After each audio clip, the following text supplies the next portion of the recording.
আরও 4 ইসরায়েলি নারীকে মুক্তি দেবার ঘোষণা দিয়েছে হামাস।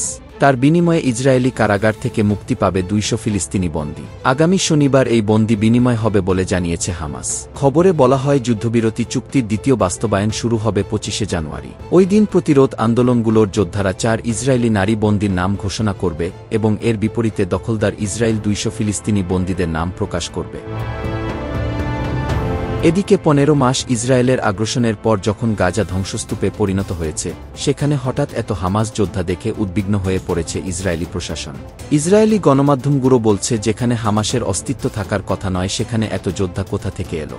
গত 19 জানুয়ারি প্রথম দফায় হামাস 3 ইসরায়েলি নারী সেনাকে মুক্তি দেয়।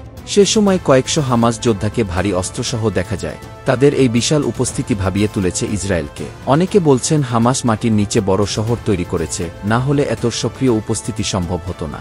গাজা উপত্যকায় 15 মাসের আগ্রাসন চালিয়ে ইসরায়েল নিজের ঘোষিত কোনো লক্ষ্য অর্জন করতে না পেরে গত বুধবার হামাসের সঙ্গে যুদ্ধবিরতি চুক্তি সই করে। চুক্তিটি কয়েক ধাপে বাস্তবায়িত হওয়ার মাধ্যমে গাজা থেকে ইসরায়েল পুরোপুরি সেনা প্রত্যাহার করে নেবে বলে কথা রয়েছে। এদিকে গাজায় হামাসের সঙ্গে যুদ্ধে ব্যর্থতার দায় মাথায় নিয়ে পদত্যাগ করেছেন ইসরায়েলের সেনাপ্রধান জেনারেল হার্জি হালেভি। মঙ্গলবার প্রধানমন্ত্রী বেনিয়ামিন নেতানিয়াহু ও যুদ্ধমন্ত্রী ইসরায়েল কাতুসকে নিজের পদত্যাগের কথা জানিয়ে বলেছেন, আগামী 6 মার্চ পদত্যাগের এ সিদ্ধান্ত কার্যকর হবে। নিজের পদত্যাগপত্রে জেনারেল হালেভি লিখেছেন, প্রতিদিন প্রতি মুহূর্তে এই ব্যর্থতার দায় আমাকে তাড়িয়ে বেড়ায়। বাকি জীবন আমাকে এই দায় বয়ে বেড়াতে হবে। জেনারেল হালেভির পদত্যাগের ঘোষণা প্রচারিত হওয়ার কিছুক্ষণ পর ইসরায়েলি বাহিনীর দক্ষিণাঞ্চলীয় কমান্ডের প্রধান ইয়েরন ফিঙ্কেলম্যানও পদত্যাগ করেন।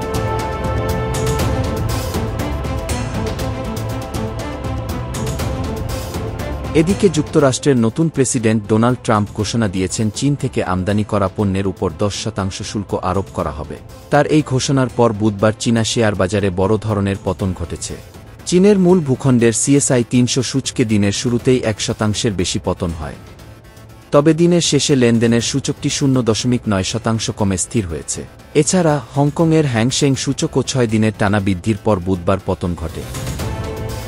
প্রেসিডেন্টের দায়িত্ব গ্রহণের দ্বিতীয় দিনে মঙ্গলবার ট্রাম্প সাংবাদিকদের জানান, তার প্রশাসন চীন থেকে আমদানি করা পণ্যে 10% শুল্ক আরোপের বিষয়ে আলোচনা করছে। তার বক্তব্য অনুযায়ী চীন মেক্সিকো ও কানাডায় ফেন্টানাইল পাঠাচ্ছে।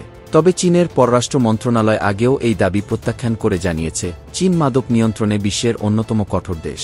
তারা যুক্তরাষ্ট্রকে সহযোগিতা করেছে এবং ভবিষ্যতেও করবে।